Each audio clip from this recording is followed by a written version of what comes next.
It is my pleasure today to introduce our speaker, Faizan Syed, who is a PhD candidate in the Herzog Lab at the University of Calgary.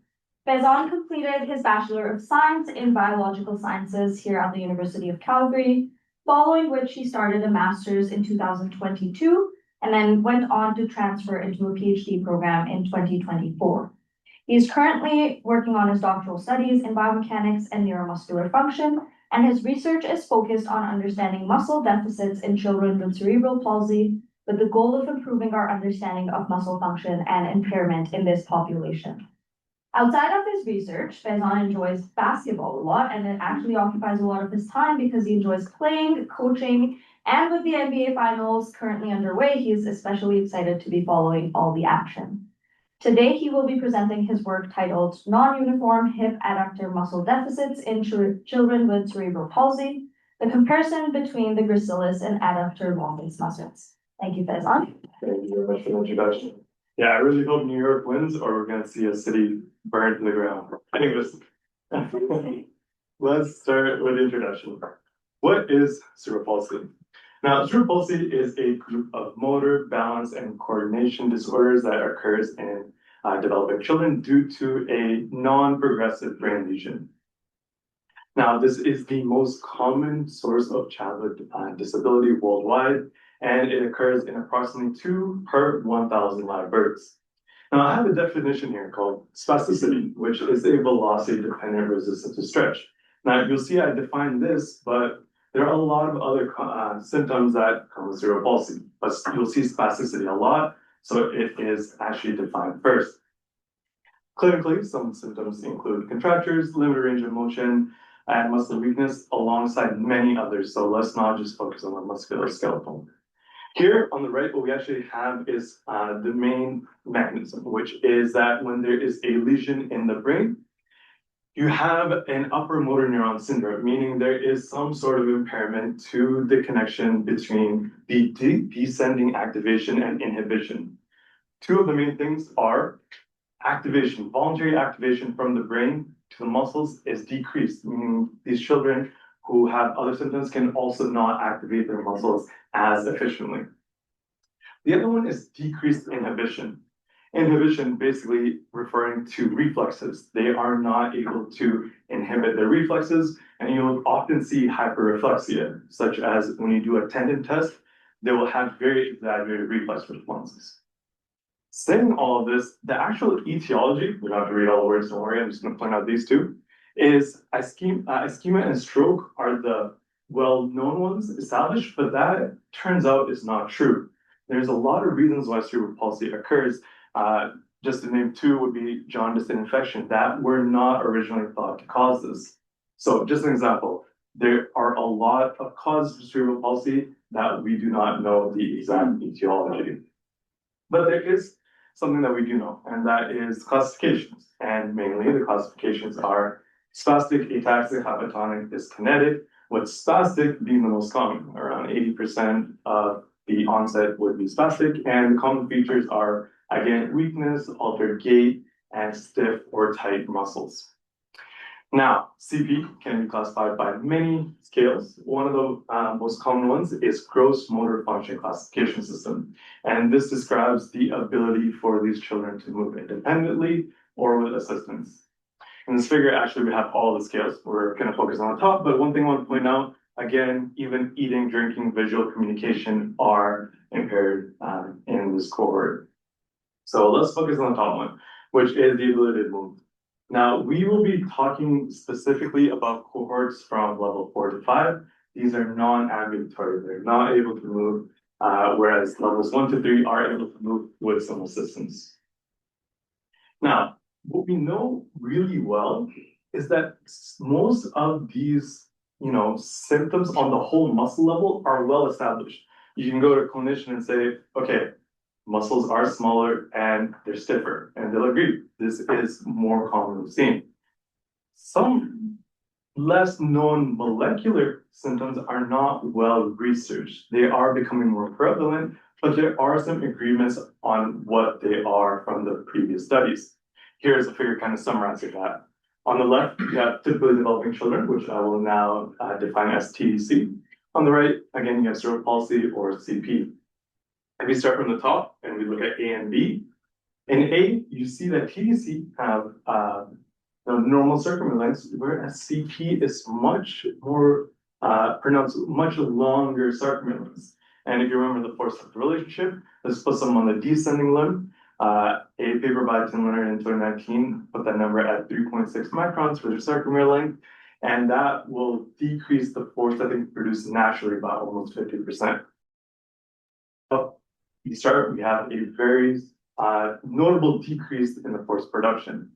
If you start moving to the bottom, you will see that their fiber cross-sectional area is also much smaller compared to TBC. And this is a little bit more nuanced. Some people say that satellite cells in this cohort is decreased. Some say it is normal. Some say that the decreased musculoskeletal development may be due to satellite cell, but since it's not been agreed on, I'm going to leave that for now.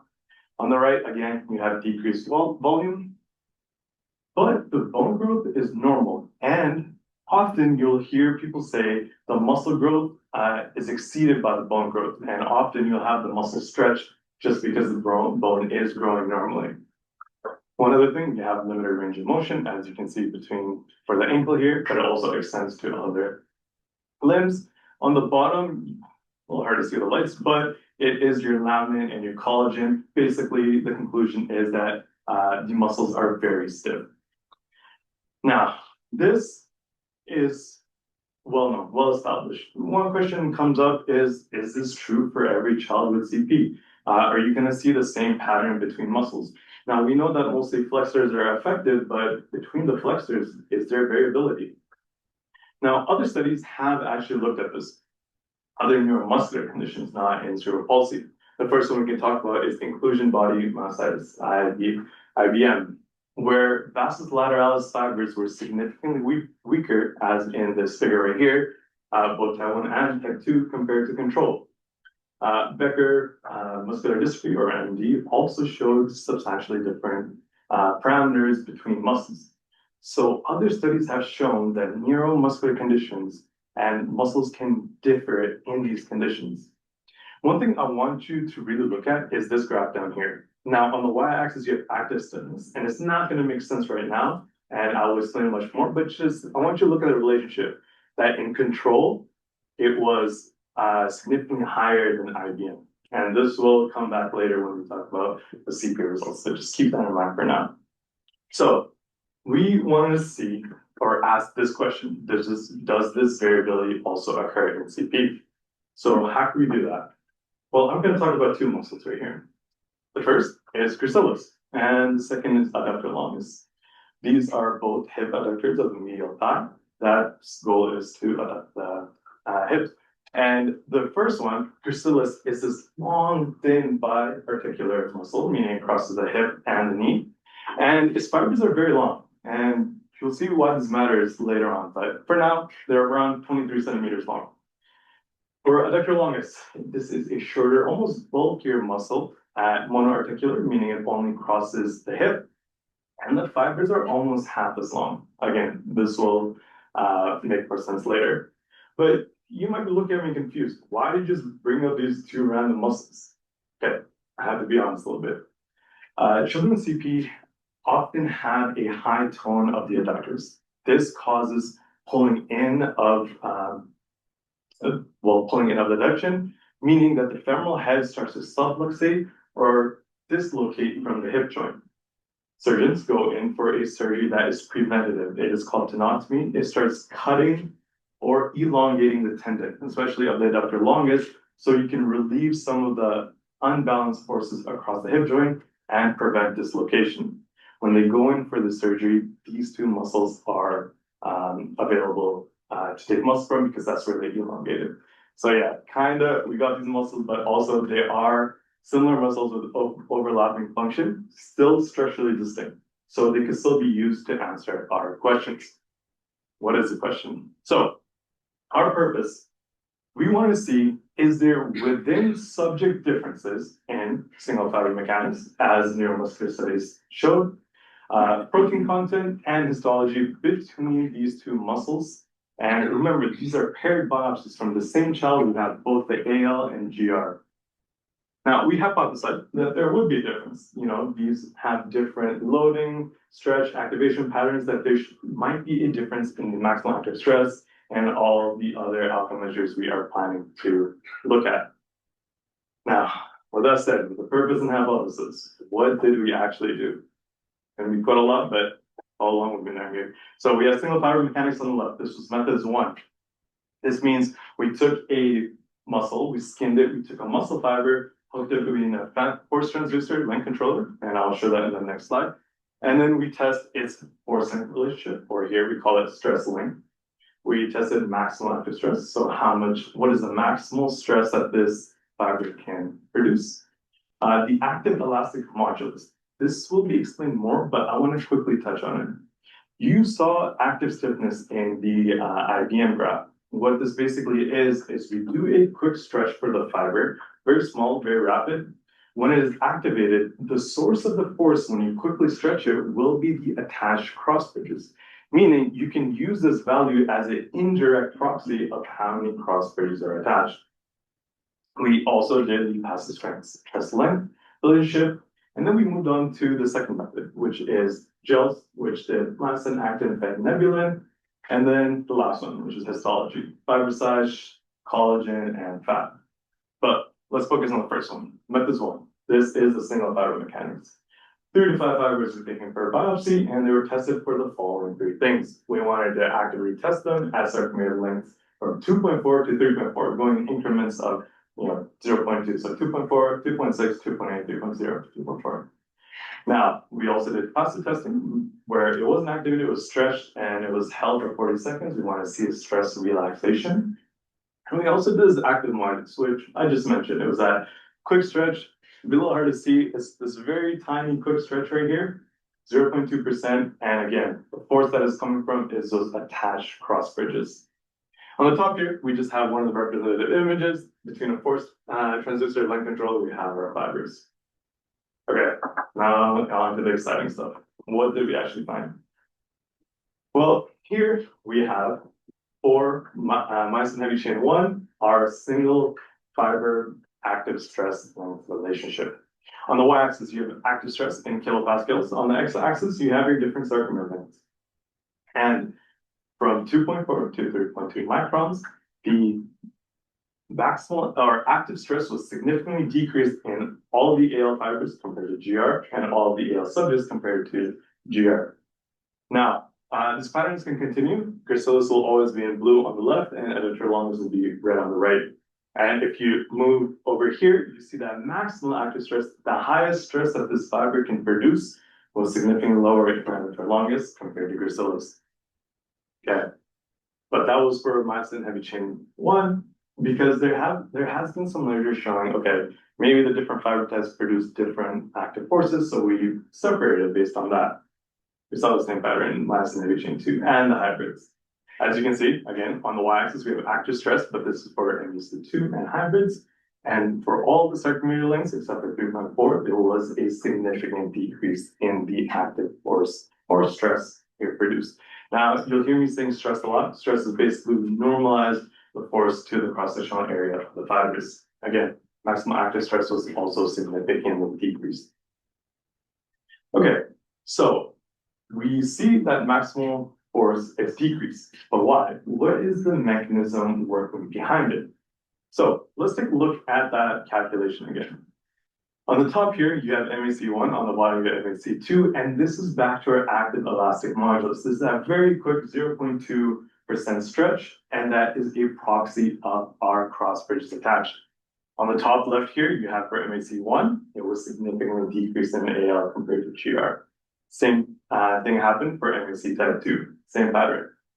On the right, you have a little bit more nuance of a calculation. It is your maximal active stress divided by your active elastic modulus, basically the maximal force a fiber can produce by the proxy of cross bridges attached. Meaning this is an indirect estimate of how much force per cross bridge, crude calculation, but it had no significant difference. So the conclusion of this graph was, okay, so active force is decreased. Why is it decreased? Okay, there's less cross bridges attached. But why is that happening? Now, I want to continue the story, but we're going to do our last result for the fibers, which is the passive stress. Here you have passive stress or steady state stress on the y-axis in kilopascals. On the x-axis, you have your different circular lengths for 2.4 to 3.4. On the right side, you just have a representative trace. We took a fiber, stretched it, held it 40 seconds for steady state. Now, as you can see, AL was significantly lower at 3 to 3.2, 3.4 at the long circumference. Now, what happens at the long circumference? Well, this is where your large protein titin also starts to play a role. Again, it could be a little bit of collagen, but these are skin fibers, so most of the collagen is degraded or washed away. So at 3, 3.2, 3.4, I would want to assume that there is some difference in the titin, which is why we're seeing AL being significantly lower. But we'll hold that thought. We'll go back to explaining this graph. So we want to figure out, let's cross bridges, why is that happening? We move on to our methods 2, which was SCS-based, gel electrophoresis. We had 3 different types, 12%, 2%, 7% for myosin, titin, and nebulin, and MACS forms respectively. Now, this point is important. On each gel, we had a control loaded, and then we divide our optical densities from that. So our results will be a ratio, and you'll see a dashed line at 1.0 to represent the control. Here are just some representative images, but again, it's going to the exciting stuff, which is the results. Here we have myosin and titin. On the first one, you have normalized myosin content. Again, at 1 is our control, so whether that sample was above or below that control is how you can determine where it sits on this graph. And we saw no significant difference between the relative myosin content between AL and GR. Okay, so if you go back a little bit, decreased maximal active stress, less cross bridges, but no change in myosin. Okay, so it's not myosin that's causing that decrease in myosin or in that cross bridge. The next one is normalized titin content, and there was no significant difference. This one was puzzling. We thought there'd be a difference in titin, and I'll explain the passive force results that at longer lengths, that AL has decreased passive stress. So this is kind of puzzling. But on average, even though not significant, the GR had about 30% higher titin content than AL. But again, I do not think we can maybe rely on the titin content. Maybe we need a higher sample size. But for now, these are also the representative images for the gels, myosin and titin. And let's get into even more exciting results, which was actin, the thin filaments. On the y-axis here, you have normalized actin content, again, our 2 groups, and you have normalized nebulin content in our 2 groups. And this is where we saw the difference. AL has significantly less actin content and also nebulin content. Now, how does this make sense? Okay, so myosin was not decreased. Okay, but our other part of the cross bridges is actin, and if this was decreased, it makes sense. Nebulin is a ruler for actin, meaning often you have this nebulin and it decides your actin length, and it is part of the formation. Now, here we kind of have a chicken and the egg situation. Is it that, okay, nebulin was damaged or decreased, so now we have less actin, or was actin decreased and the body's like, okay, we don't need nebulin anymore, so we're going to decrease it. We don't know which one comes first, we just know that both of them were decreased. Here we have also our representative images, but it's really hard to see, so move on from that. Okay, we know that the thin filaments are the problem now, that they are decreased. But what is the mechanism? Why is it in these 2 muscles that we're seeing a difference? Like, we're trying to figure out what is the culprit behind all of this. Naturally, we would think with GMFCS 4 and 5 that they're not moving as much, disuse and atrophy can be mined. And with disuse and atrophy, which you often see is an accompanying accumulation of collagen. Normally people call it fibrosis, but fibrosis also talks about collagen linking and all those proteins. So I'm just going to say collagen accumulation. Okay, we now check collagen. We also check fat, or intramuscular fat infiltration, to see if this is actually atrophy, if that is the culprit we're talking about. These are beautiful images, but we're just going to quickly go on that picorized red means collagen. Oil red O, which is the middle one, means fat.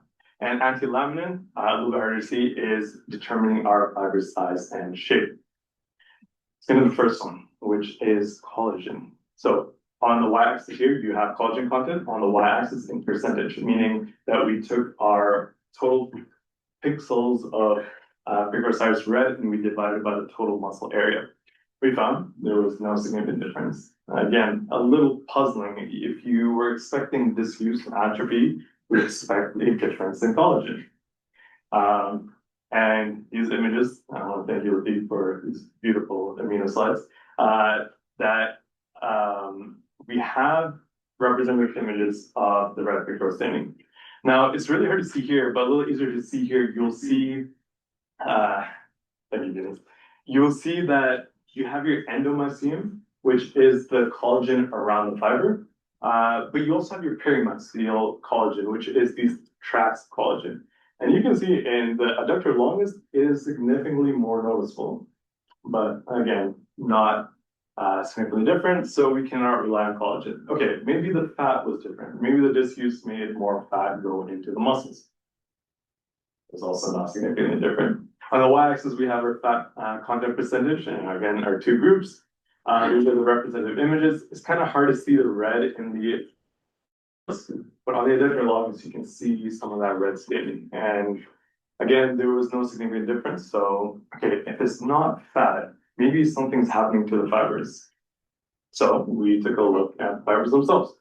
Here, we did see a significant difference. We saw that the fiber cross-sectional area was significantly lower in the AL versus GR. Here in the representative images, you can actually see it. On the gracilis, you have much bigger fibers, and they're almost more rectangular, and the ones over here are a little bit more circular and have a lot of artifacts and almost jagged. Now, does fiber cross-sectional area explain our results? Not necessarily. We saw a decreased active force, but we normalized it to our cross-sectional area, so our stress shouldn't have changed even if the fibers were smaller. Now, does this really explain the actin and the nebulin? Not necessarily either. So something of the story was still missing. So we decided to look at something else. In stroke and CP, it's commonly known that there is a shift in fiber type. And literature is still not fully agreed on whether it goes to type 1, type 2. Most of them say that it shifts to type 1, but we said, okay, if there's disuse and atrophy, you might see an accompanying fiber type shift. And actually, I have thought about this, even though these are not significant, they are important. So this is coefficient circularity, and this is just for the fibers. It just describes the shape, not significant. It's one of the actual important things. So this is the MHC isoform distribution. So we took whole biopsies and we put them through SDS page, and we measured whether there would be MHC1, MHC2A, or MHC2X. Again, no significant difference in the distribution. There was no clear shift in the MHC isoforms between the two muscles. Here on the top, you have a representative image of the biopsies. You can tell that they are bigger. And here on the bottom, it's the fibers. Remember how I split the results based on MHC isoform or active results? This is how we classify them, just if you were curious. Okay, no fat content change, no collagen content change. Yeah, fiber cross-sectional area is smaller, no fiber type shift. We do not have a mechanism for why the thin filaments were being affected. But before I talk about that, I'm going to quickly talk a little bit about just a summary. What was actually changing, what was not. Here, you have significantly different on the left side, which is that maximal active stress was significantly lower, and active elastic modulus was also lower. These two are related, and these are related to the actin and nebular content, which are also significantly lower. Now, passive stress at long SLs is lower, and I do not have an explanation right now because titin content was not changed. One theory that you could propose is there was other post-translational modifications, whether calcium made the titin stiffer, or there was some sort of other phosphorylation that might have changed these results. I'm not really sure about that. The last one is fiber cross-sectional area was lower. doesn't really explain the story right now, but myosin tighten, MACS form, collagen content, and fat content versus present did not change, and fiber circularity and roundness was the same. Okay, now you might be like, okay, you said all these results, but what does that actually mean? So, to summarize, we found that two hip abductors from the same child with severe CP were substantially different at the cellular level. We found decreased active stress elastic modulus, which could be explained by the decreased actin. But again, that mechanism of why that occurs is still unknown. So let's propose some. The first one is basically a structural difference. That is that gracilis is long and thin, the adductor longus is short and only one articular crosses the hip. So they have different stretch activation patterns. Now, I want to note that children with severe CP often sit in hip abduction, meaning that this shortens both of these muscles, correct? But remember how I mentioned that the gracilis is twice the fiber length of the AL, meaning that for the same relative shortening, the gracilis should experience a shorter change, meaning that the AL will actually be held in a more chronically shorter state. This is something that Goldspink et al. And many other papers have showed actually results in disuse and atrophy type changes, whereas being held in a longer one recruits more circuits. So this is the mechanism, but I'm leaning a little away from it because this is in a cohort of individuals who do not move naturally. Their muscle excursion is already low, and their voluntary activation is also even lower. Most of the movement they get is actually from outside help when they are changing clothes or for hygiene purposes, but that might not be the difference that we're seeing. So the second proposed mechanism is TRIM32. TRIM32 is a ubiquitin ligase, meaning it marks other proteins for degradation, and it has been actually reported in spastic CP and other brain injury states. Now, this actually has been shown to degrade thin filament proteins, including actin, and it also reduces fiber cross-sectional area. And what is the pattern we see? Less actin, less nebulin, less cross-sectional fiber cross-sectional area. So could this be the reason we're seeing these differences? Well, whether TRIM32 differs between AL and GR has not been established. It is not a well-studied area, especially between muscles. So this is something for future studies to look at. And right here, we just have a gel that it actually does do that. On the top, we have TRIM, and there's a mutation of it. That here we see 1, 2, 3 bands of where actin was broken down by TRIM32, ubiquitinated. With that said, is this the proposed mechanism? Still don't know, but this is a theory out there and will require a lot of future work. But again, you might be saying, okay, whatever, like, what does this actually do for people? Like, what will this do for children with CP? Well, the clinical translation is a little bit hard. We cannot directly extrapolate these molecular results to whole muscle results because we didn't measure, physiological cross-sectional area, moment arms, activation with EMG, none of that to actually say that, okay, the GR is stronger than the AL on the whole muscle. We cannot make that conclusion.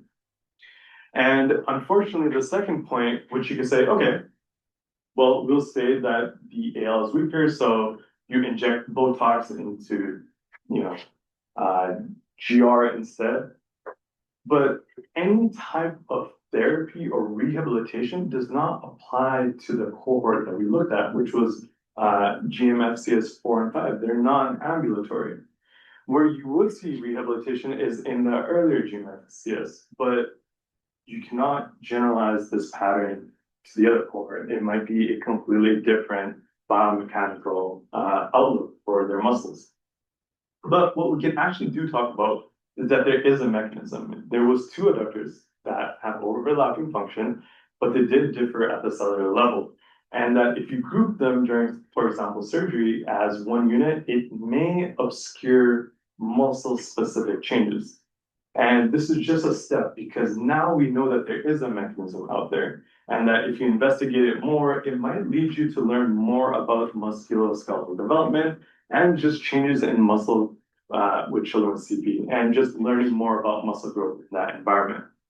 So to say this is more of a future direction story, and the very first one of that is to add TDC biopsies.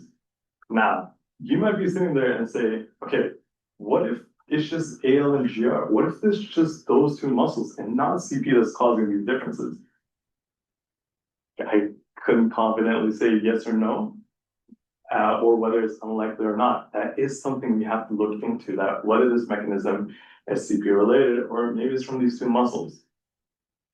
The next one is to investigate the mechanism. So we want to see if TRIM32 is actually the difference, or if there's other turnover pathways that are causing the specific loss of the thin filament proteins. Remember, it's actin and nebulin that we saw being affected. The third one is gene and protein expression. We didn't see any differences in fat infiltration or collagen, but what if there is a local environmental change? What if there's macrophages infiltration? What if there is INF, TNF changes that we might need to look at that actually might occur between these muscles and tell a different story? The last one is more muscles and larger cohort, which is we want to extend this to other GMFCS levels. Unfortunately, it is very difficult to get tissue for children that are not going into surgery. So this might be a little difficult, but we are working on the more muscles. We have two already, which are the semitendinosus and semimembranosus. So maybe if we see that pattern there too, that there is some sort of mechanism that we're looking at for these two muscles. With that said, I want to thank you very much for your time and your attention here today, and I'll be happy to open up the floor to questions.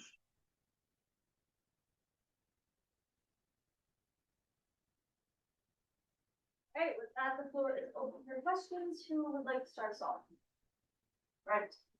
It seems like the lack of a control is a major limitation of the work, right? You can speculate all you want that it has anything to do with CP or this or that, but without that, you really can't say anything. So there's not a question. My question is, how do you go about getting that muscle tissue from typically developing children? There is a way. So typically developing children come in for other surgeries, whether that is ACL reconstruction or I'm forgetting the other two. I think it's I'm not gonna say something, just not gonna say there is other surgeries that they come in for that we could get tissue. It is very difficult here. I know collaborators in Europe find it very easy and they're very surprised we didn't have control, but they were easily able to get it. So there is definitely a way to get controlled tissue. Do they use these muscles in the ACL reconstructions, tendons of these muscles, or do they just go in there because something's open? They just. I meant more an example of ACL reconstruction, meaning you can get muscles from typically developed, maybe not these ones. There is two other I'm thinking of that are off the top of my head that actually do relate to the hip adductors. But even if you had a, for example, hip dislocation or something, maybe when they do a cut, that maybe we could get some tissue. But other studies have got control, so it's definitely possible. As for your other question, No, it wasn't another question. Sorry, your other comment. Not included here, the GR was actually compared to a healthy VL fiber, and it did not significantly differ. Now that's not TDC, it's not even the same muscle. Vastus lateralis. It did not differ. So not your perfect control, but somewhere to start with, where we can talk about, okay. Unpack that a little bit for me. So vastus lateralis from a Healthy adult, no. from a healthy adult So not a perfect control again. did not differ from the gracilis muscle No. of the child with Yeah. cerebral palsy. Yeah. How does that help with, like, how does that help me extrapolate these results to the CP condition? As opposed to just saying maybe the gracilis muscle in a child is very similar to the vastus lateralis in an adult. So since they were healthy, you could say that maybe the gracilis is working okay, maybe. This is not a perfect control. but there was no differences in any of the other parameters either.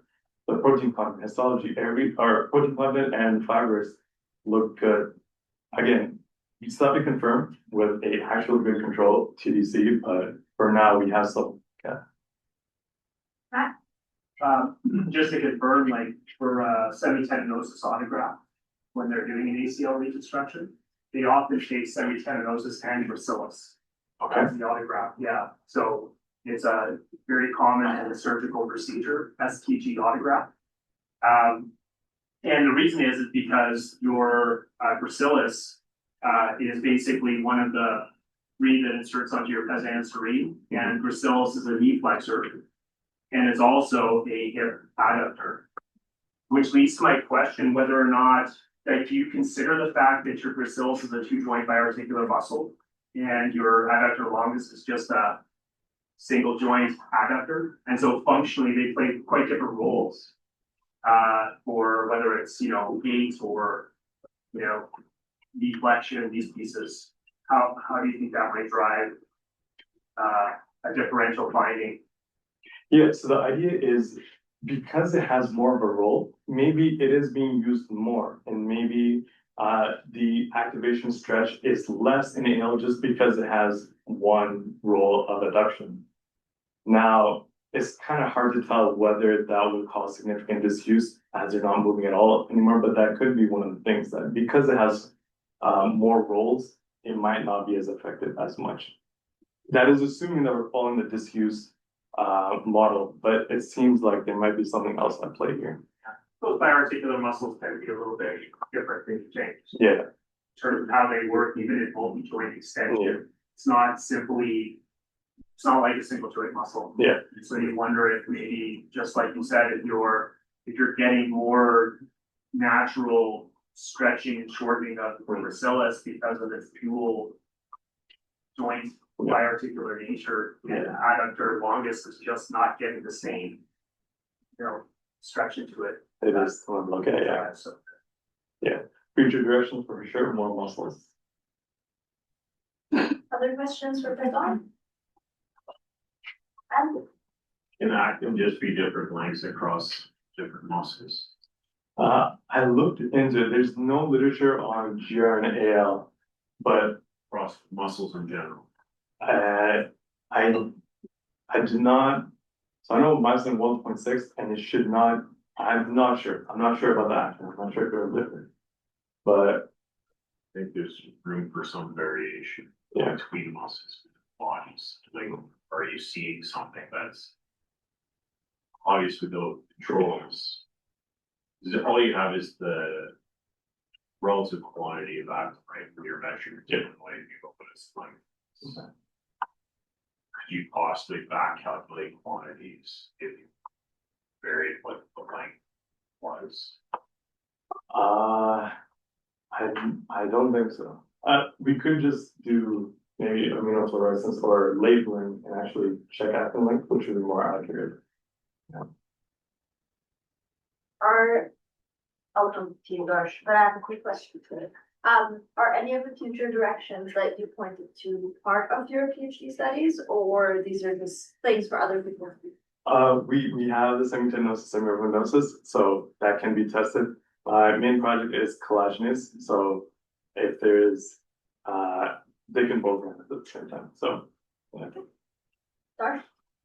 So you said the sample or the results you had were from the two classifications, 4 and 5. Yeah. I don't know how much, like what your sample size was, but could you like sparse them out, like put them into 4 and 5 and then just look at them kind of separately? Do you have enough? no, unfortunately, it was not enough. It would be, it's either the 4, I think it is much lower, or the other way around, but it's not an equal balance. No. Any other questions for this one? Yeah. This? I think you said something about the egg and the chicken situation, but is it also true for the active force? Like maybe it's all a distinct model. I don't know why it's different between the muscle, but is it distinct model? So is it that the muscle I'm not being used results in degradation of the proteins, like all the pathways, that catabolic pathways that degrade the proteins are activated, or it is the absence, the degradation of the proteins, or the loss of proteins somehow is inducing a loss of force. So how do you see it? That's actually difficult because you see that musculoskeletal development and any of those associated symptoms become more severe during growth spurts, meaning anytime you have development, they become worse. So maybe it is that differential development leads to decreased movement over time. It is very variable. Wherever the lesion is, it causes different results. But I think it might be that over time it gets more and more difficult to move. But that's just my opinion. It might be wrong. So take it with a grain of salt. Has this disuse model been tested in like other studies, and is there a lot of support for it, or is this like one of those proposed mechanisms and we don't really understand it? It is a proposed mechanism. So disuse models, for example, bed rest, gravity studies have been very well established in literature. And that's why we were looking at collagen and fat, and we were going to see a similar pattern. But this specific pattern of thin filament loss it has been shown in other disuse models where thin filaments are reduced, but then we're not seeing the pattern or like the other symptoms also showing up. So it might be something else at play. It is just a proposed mechanism. This may be a stupid question because I don't know a lot about this, but in your population and muscles that you got from the children with CP, is there a large age range, and can you like compare older kids to younger to get some idea on it? So that is actually a pretty large limitation. Our age ranged from 2 to 16 years old. That crosses many developmental milestones. And it is just simply the samples that we have, but it is a limitation that we have to worry that, okay, maybe it is different across the developmental age groups. Unfortunately, we cannot separate them based on age because there is not enough sample size, but we have noted it as a limitation, and maybe in the future we can try to correct. Yeah, Chris? Yeah, we're just wondering what decreased action actually looks like in the sarcomere, because everything, exists in like specific ratios, like each myosin interacted with a specific number of actin, and all of the type 5 to actin closer to that is, but it inserts, and I'm wondering how you can have like the same amount of actin myosin, but then decreased action. Like, how does that work in like the lattice, or do you know? I'm not sure how it works in the lattice. The only thing I'm going off is that the active velocity modulus was lower. Like, there is a less tendency of cross bridges to occur. I might go back to Andrew's point. What if the actin filament length is different? That there is just it's not set up for many cross bridges to attach. So maybe this content, maybe this filament length. That's this possibility. Mechanically. What do you expect if actin is short? We expect the number of cross bridges attached to change. We also see the force length relationship change. So, yeah. See it in the post. Yeah. See, you don't have that post at all. If it's the mass is how many, where it's supposed to happen. I did not prepare the TDC, but that is something. The other question. Yeah, this use model that, for example, does the lesion of the first motor neuron it will provoke or do the same changes in muscle than a second motor neuron? It's like a lower motor neuron. They have very diverse characteristics. An upper motor neuron has specific changes, and the lower motor neuron will have different changes. But it seems the lower motor neuron in this case is actually normal and okay. And I have another. So, what would be the benefit to know this mechanism from the muscle when this condition is mostly neurological that came from the brain. So from a rehabilitation point of view, if you tell me that you are giving me 100% muscle function, it won't mean nothing if the kid doesn't have any motor control. So how you convince physicians or physios that is important? This definitely goes more of a preventive measure as time is going on and then developing. You could say, okay, AL is preferentially in a chronically shortened state and it has these specific changes. Maybe you might need to look at how it looks between GR and AL. Once you start looking at the whole muscle, maybe they're still the same on the whole muscle level, but from these molecular results, maybe don't inject Botox straight into the AL. It's already weak on terms of the sarcomere level. Maybe that's going to make it worse. The GR is relatively strong on the molecular level. Maybe it can take some acetylcholine restriction. Maybe. Again, these are all speculative and we shouldn't be generalizing results, but it's all what we could maybe translate to clinical. Sorry. Faizan, so you said your main kind of focus is collagenase. Yeah. I was just thinking, so in this presentation, you showed that the levels of collagen were the same between the two muscles, but force was different between the two. So then what's the point of collagenase if collagen levels are not different, but then, because you're using collagenase to break down the collagen to then, right, affect the force, but if, or increase, Yeah, kind of. right? The main use of collagenase in that sense is, again, back to that rehabilitation, that if you can decrease collagen content, make the muscle a little bit less stiff, increase range of motion, that they'll have more effective rehabilitation.